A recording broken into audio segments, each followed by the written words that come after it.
In 1665, in Northern Europe, a traveling tailor brought fabric from a major city, and within days, his assistant was dead. The symptoms were unmistakable. A plague had arrived. The disease tore through the village of 350 people.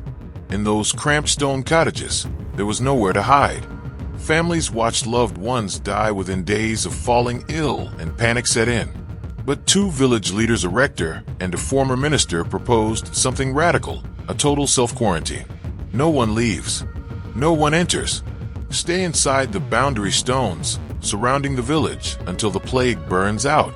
The villagers understood what this meant.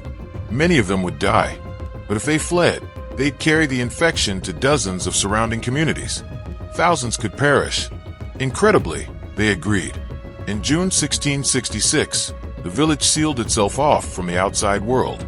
Neighboring towns left food and supplies at the boundary markers. The trapped villagers would collect them after the delivery people left.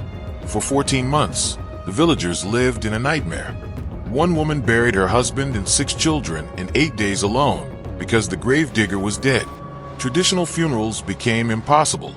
People buried their families in gardens, fields, wherever they could dig. The pattern of death seemed random and cruel. Some families were completely wiped out. Others, living right next door, never got sick at all. No one understood why. Villagers could see the green hills beyond the boundary stones. Safety was visible, just out of reach, but they stayed. Daily life continued under the shadow of death. They tended animals, worked to forage, tried to maintain normalcy while waiting to see who would fall sick next. By November 1666, the plague finally ended. The cost was devastating: roughly 260 to 273 people dead, 3/4 of the village wiped out. But the quarantine worked. The surrounding region remained largely untouched. Those 80 survivors had saved potentially thousands of lives through their sacrifice. Modern scientists have studied descendants of the survivors and found some may carry a genetic mutation that provided plague resistance.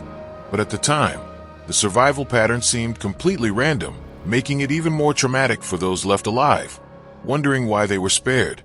This story endures because it shows what humans are capable of when facing impossible choices.